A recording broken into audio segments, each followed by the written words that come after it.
labeled all the things you're labeled when you say my child's had a reaction to this. So I would like to make sure vaccines are as safe as possible. I'd like to look at the vaccine compensation program and really start shoring it up to be what it was intended to be, which is neutral, compassionate, swift justice for kids that end up having problems as a result of following the schedule. And I really would hope that people step up and get as educated as possible to be able to make good choices. Do you think that it's possible to have as safe and as effective vaccines as we possibly can if the manufacturers don't have any liability whatsoever? No, I think that is a problem with it. I understand in sort of a logical sense how that got set up, that they wanted vaccine makers to make these for the public good and they wouldn't if there was liability. The unintended consequence of that is that they don't have any skin in the game. You know, I'd love to run my business and say all the profits I get to keep, and if I make a mistake or something goes wrong or there's expenses related, I don't have to pay those. I mean, that's a great deal. But it's sure not going to drive me to try to fix things that are problems because it doesn't affect the bottom line. And don't be confused. I mean, the vaccine makers and the pharmaceuticals are businesses. That's not evil to say they're businesses. Business is a neutral word. But they are in the game to make money. And so they will respond to things. If there's a problem that causes them to pay a lot of money, they're going to respond to that and change. The way the system is set up now, though, I don't see why they would be very motivated to do that. Yeah, they have no liability. Can you tell me what it feels like to have this happen to you personally? You know, there's a lot of ways to answer that. What it felt like at the time is different than what it feels like now. What it felt like at the time was as if someone had unzipped the ground under my feet and I just dropped in. And it was dark and I was falling and I was upside down and nothing made sense. It was devastating just to have a child that I loved and was attached to completely have everything stripped away that I knew about him, his personality, his cognitive ability. And that's one piece. Grief, if you can move through it, is clean and honest and okay to go through. And we got through that piece. I think what has been the hardest part is what's happened subsequently.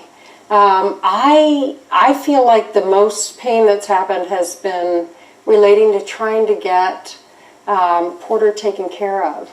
Trying to get the respect that if we are going to be a casualty in this whole process, of which there will be some, I don't feel singled out, I don't feel why me, or stuff happens in life. I understand that. But if it does happen, you know, take care of the people that have been injured. And that is the part that's been really pretty devastating to try to understand, you know, why people are treated this way who've had the injury, who've gone through this process. That's probably been the hardest part. Is it the government? Is it the system? Is it the doctors? Who's...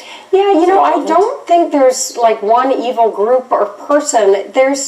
It's kind of like we can end up with institutional racism. As a collective group, we often end up behaving in certain ways that are different than how we behave individually. I also think unintended consequences can happen when we're operating as a group. So I don't take this personally, but I guess if I had to say who's responsible at this point, I would say, you know, the government really needs to set up the CDC. If you're mandating kids take this, and you're having to sign something saying they might be injured, and you have a court set up for when they are injured, don't rake the parents through the coal. Don't humiliate the parents. Don't, you know, ostracize the parents who then choose to go and get help. I mean, that's the part that's a real disconnect for me.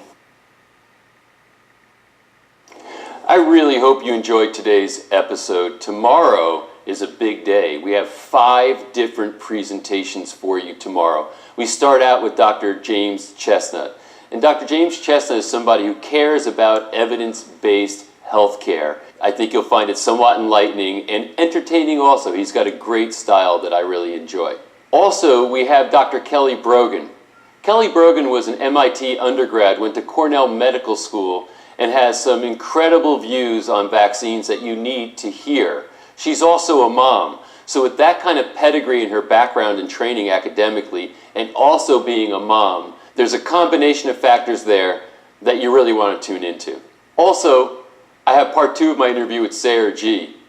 If you're fortunate enough to see part 1, you know what great information that is and how Sarah G can just deliver it in such a wonderful way. On an earlier episode of Vaccines Revealed, we interviewed Dr. Gary Goldman on chickenpox.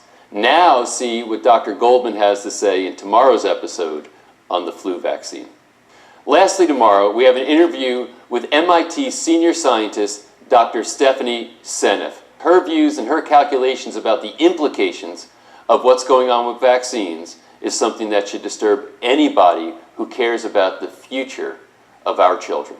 As a final word, I want to ask you to share. This movement only happens because of you. Together, if we can share this information and drive people to Vaccines Revealed and let them see this information and learn what's true out there in the world relative to vaccines, it can change everything for the better. So please join me in sharing and getting people to this cause that we call Vaccines Revealed.